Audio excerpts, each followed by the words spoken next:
तो उन्होंने बोला कि नहीं, तुम 3 बार कबूल है बोलना पड़ेगा, फिर तभी तुम मेरी पत्नी हो सकोगी। शूटर ने लगाया धर्म परिवर्तन के लिए टॉर्चर का आरोप। जल्दी से जल्दी ये धर्म परिवर्तन करो और बोलो कि हम तुम्हारा नाम सारा है, कबूल करो कि तुम हिंदू धर्म को धुतकारती हो और मुस्लिम धर्म को स्वीकार कर रही हो। आरोप लगाने वाली ये लड़की राष्ट्रीय स्तर की निशानेबाज है।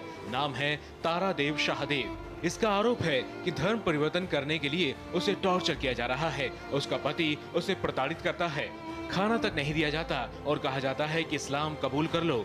शुरू से ही धर्म परिवर्तन ना करने के लिए स्टार्टिंग से सबसे दूर करने लग गए, वो लोग काटने लग गए, किसी से मिलने नहीं दिया जाता था, बात करने नहीं दिया जाता था, खाना खाने नहीं देते थे। पहले तो धीरे धीरे थोड़ा थोड़ा खाना कम किए, फिर बोले कि अगर तुम चाहती हो कि मिले तो और जल्दी से जल्दी ये धर्म परिवर्तन करो और बोलो कि हम तुम्हारा नाम सारा है, कबूल करो कि तुम हिंदू धर्म को धुतकारती हो और मुस्लिम धर्म को स्वीकार कर रही हो। ये शूटर अपने शरीर पर लगे जख्म दिखा रही है। कमर पर चोट के निशान हैं, बाहां पर चोट है। आरोप है कि धर्म परिवर्तन के लिए इसे मारा पीटा जाता है। एक बार नहीं, बार बार पीटा गया। बहुत बुरे तरीके से मेंटली टॉर्चर करते थे वो लोग। फिर उसके बाद बहुत राखी में हम गहराई बताना चाहते थे लेकिन बता नहीं पाए। मारपीट भी हुआ आपके साथ? बहुत ज़्यादा बुरे तरीके से। ये सारा यहाँ पे दाग है और पीछे पीठ में कोनी से, मुक्का से मारा जाता था, थप्पड़ से मारा जाता था। जो डब्बा कुछ जो मिलता था उनको जब तक मारते थे जब तक वो थक नहीं जाते थे। शूटर तारा का आरोप है कि उसका पति उस पर बंदूक तान देता था, जबरदस्ती शारीरिक संबंध बनाता था और धर्म परिवर्तन न करने पर कुत्ते से कटवाने की धमकी देता था। सोने नहीं दिया जाता था, तो बोलते थे कुत्ता से कटवाएंगे अगर तुम नहीं करोगी। इस सब चीज़ के बावजूद जब पति से मीन्स क्योंकि जो मेरे साथ व्यवहार था हम उनके साथ नहीं रहना चाहते थे, ज़बरदस्ती मेरे साथ फिजिकल रिलेशनशिप करते थे, वो भी बंदूक के दम पे कि उनके पास हथियार जो बोलते हैं कि गैर कानूनी तरीके से कि आप रख के डरा के कि तुम कैसे नहीं करोगी।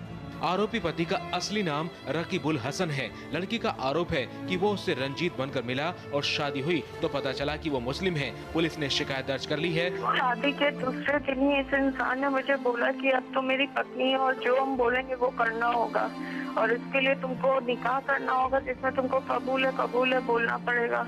तो मैंने इस चीज का विरोध किया। उन्होंने बहुत ही बेदर्दी से बोले कि नहीं, तुम्हें बोलना है कि तुम मुझे कबूल करती हो मेरे पति के रूप में।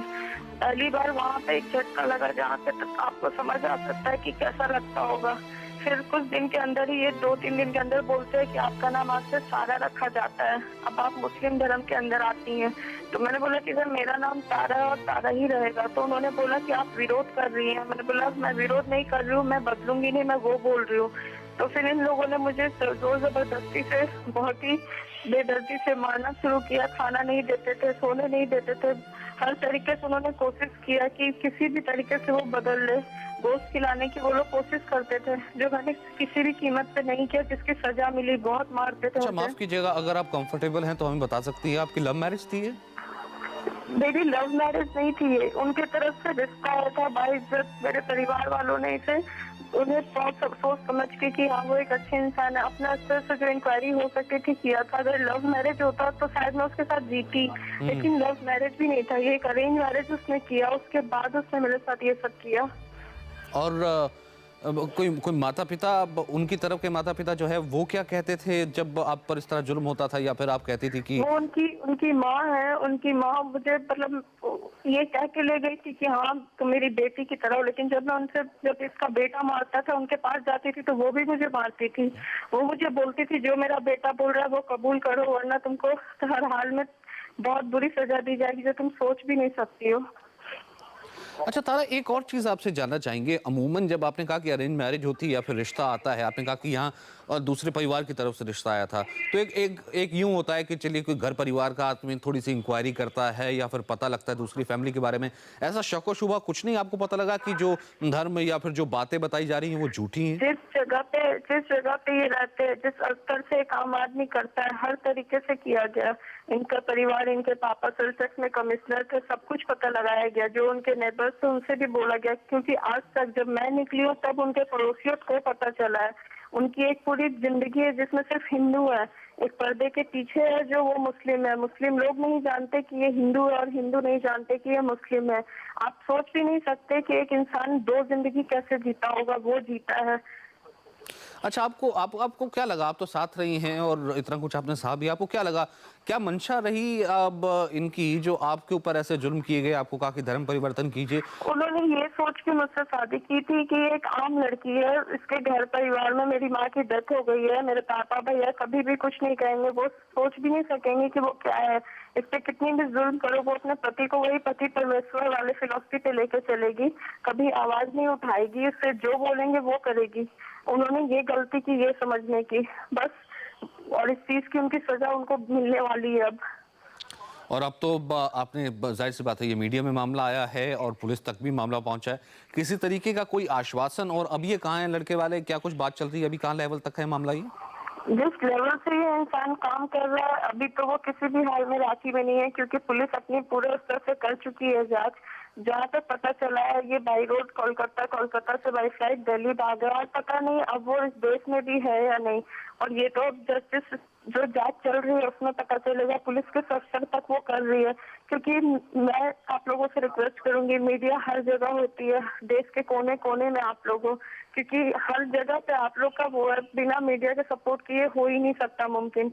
ये सिर्फ एक शहर की पुलिस की बात नहीं है, ये बहुत ही बड़े रैकेट है इन लोगों के जो साथ में चल रहे हैं, और वो लोग पूरे रैकेट को हाँ, मैं यही जानना चाह रहा था कि ये तो क्या ये सिर्फ एक इंडिविजुअल मामला कि आपसे शादी की और आपके ऊपर जुल्म किए और आपने कहा, या फिर जैसा कि आप ये कह रही हैं कि और भी लोग शिकार हो सकते हैं? फंसी हुई है, कई लड़कियां इनके चंगुल में फंसी हुई हैं और भी ये फंसा रहे थे। मैंने देखा अपनी आंखों से कैसे वो लड़कियों को बुलाते हैं, उनका एडमिशन बड़े बड़े कॉलेजों में, स्कूल में कराते हैं, वो भी फ्री में। उन्हें पैसा दिखाते हैं, उन्हें गाड़ियां दिखाते हैं, बड़े बड़े पोस्ट दिखाते हैं, उन्हें अपने अंदर लेते हैं, फिर उनके साथ भी वही किया जाता है जो मेरे साथ किया गया है।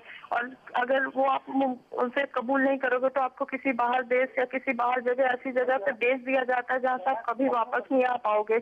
मुझे भी इस चीज की धमकी दी गई थी, अब बस वो कर नहीं सके।